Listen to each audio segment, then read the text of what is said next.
የፓርላማው ንጉስ አቶ ክርስቲያን ታደለ፣ አንደበተ ርቱዕ ዮሐንስ ቧያለው፣ ጋዜጠኛ መስከረም አበራና ሌሎች የአማራ የፖለቲካ እስረኞች በይቅርታ ሊፈቱ ስለመሆኑ ተነግሯል። ክርስቲያን የሌለበት ፓርላማ፣ ዮሐንስ ያልተሳተፈበት የክልል ጉባኤ ደምቆ አያውቅም፣ ውበት የለውም። አቶ ዮሐንስ ቧያለው፣ ክርስቲያን ታደለና ሌሎች እስረኞች የይቅርታ ፎርም መሙላታቸውን የማረሚያ ቤቱ ምንጮችና የእስረኛ ቤተሰቦች ለጣቢያችን ተናግረዋል። ሰላም ጤና ይስጥልን። ዛሬ የምናወራችሁ ስለ ሰው ልጅ ክብር፣ ስለ ቤተሰብ ናፍቆትና ከዓመት በላይ በዘለቀው የጨለማ ሕይወት ውስጥ ስለተፈጠረው አዲስ የብርሃን ጭላንጭል ነው። እነ ክርስቲያን ታደለና አቶ ዮሐንስ ቧያለው ከሌሎች የአማራ የፖለቲካ እስረኞች ጋር በመሆን የይቅርታ ሰነድ ፈርመዋል ተብሏል። ይህ ፊርማ ምናልባትም በወረቀት ላይ የሰፈረ ቀለም ብቻ ሊመስል ይችላል። ነገር ግን ለሚያውቀው ሰው ይህ ፊርማ ብዙ ሌሊቶችን እንቅልፍ ማጣት፣ ጭንቀት፣ የናፈቀ ቤተሰብን የመቀላቀል ተስፋ ያዘለ ውጤት ነው። እነ ክርስቲያን ታደለን የምናውቃቸው በፓርላማው መድረክ ላይ ሲሞግቱ፣ ድምፃቸውን ከፍ አድርገው ሲናገሩ ነው። አቶ ዮሐንስ ቧያለውን የምናውቀው በቢሮ ጠረጴዛና በስልጣን እርከን ላይ ነው። ላለፉት በርካታ ዓመታት በክርስቲያን ቤት ውስጥ የነበረው ክፍተት አስቡት። ቤተሰቦቹ ልጃቸውን ሲጠይቁ የሚሰጣቸው መልስ ምን ነበር? ከተመረጠ ሰው ውጭ መጠየቅ አይቻልም። እስሩ የፈጠረው ሰብአዊ ቀውስ ቀላል አይደለም። የጤና እክልም ሲገጥም ሕክምና ለማግኘት መቸገር፣ ጠበቃ ለማግኘት መኳተን፣ ይህ ሁሉ የፖለቲካ ትግል አካል ተደርጎ የሚወሰድ ይሆናል። ነገር ግን በሰውኛ ሚዛን ሲለካ እያንዳንዱ ቀን በግለሰቦችና በቤተሰቦቻቸው ላይ የጣለው ጠባሳ በቀላሉ የሚሻር አይደለም። ዛሬ የተሰሙ የይቅርታና የፖለቲካ ድል ወይም ሽንፈት በላይ ለአንድ ሕፃን ልጅ አባቱን የማግኘት፣ ለአዲስ ሚስት ባሏን የማግኘት ትርጉም ያለው ነው። ይቅርታ ፎርም መሙላት የሚለው ዜና የተለያዩ ስሜቶችን ሊፈጥር ይችላል። አንዳንዶቹ እንዴት ይቅርታ ይጠይቃሉ? አልተሸነፉም ወይ ሊሉ ይችላሉ። ሌሎች ደግሞ ሰላም ለመፍጠር ሲባል የሚወሰደው ብስለት ነው ሊሉ ይችላሉ። እውነታው ምንድን ነው? እስር ቤት ውስጥ ሆኖ ይህን ውሳኔ መወሰን ከባድ የህሊና ትግል ይጠይቃል። በአንድ በኩል የቆሙለት ዓላማና እውነት አለ፣ በሌላ በኩል ደግሞ የሚናፈቀው ነፃነትና ቤተሰብ አለ።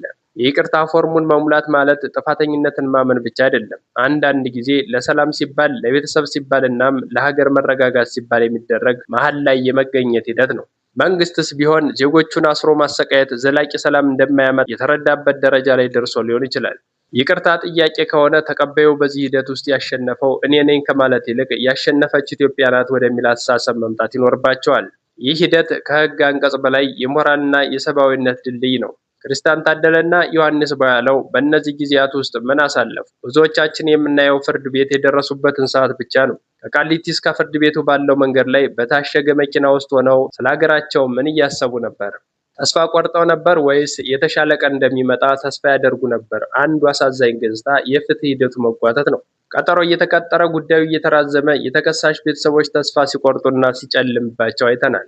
ይህ የይቅርታ ዜና የመጣው ሁሉም ተስፋ በቆረጠበትና ጉዳዩ መቋጫ የለውም በተባለበት ሰዓት ነው። ይህም የሚያሳየው በኢትዮጵያ ፖለቲካ ውስጥ ነገሮች በአንድ ሌሊት ሊለወጡ እንደሚችሉ ነው። የእስር ቤቱ በር ተከፈተ ብለን እናስብ። እነ ክርስቲያንና ዮሐንስ ቧያለው ወደ ቤታቸው ገቡ።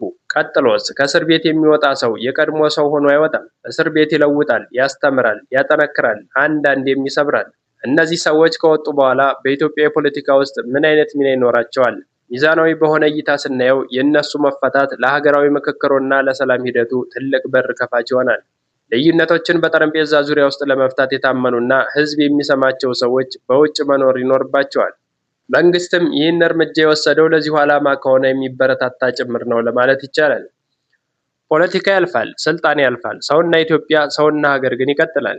ይቅርታ የሚለው ቃል በኢትዮጵያ ፖለቲካ ውስጥ ምን ትርጉም ያለው ነው?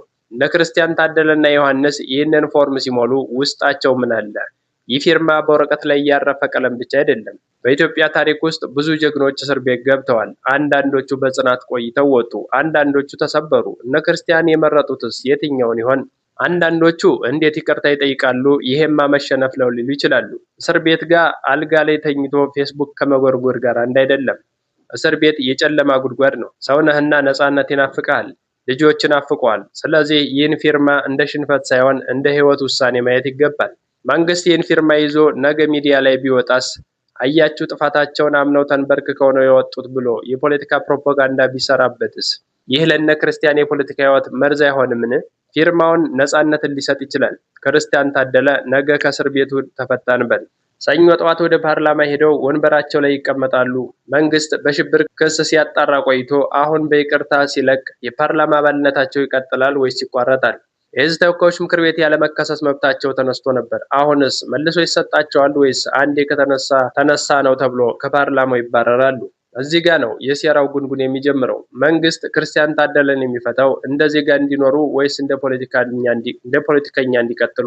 መንግስት አካላታቸውን ፈቶ አንደበታቸውን ማሰር ይፈልጋል። ዮሐንስ ቦያለውስ ወደ አማራ ክልል ተመልሰው አመራር ይሆናሉ ወይስ እንደ ሌሎች ታራሚዎች ፓስፖርት አውጥተው ከሀገር ይወጣሉ?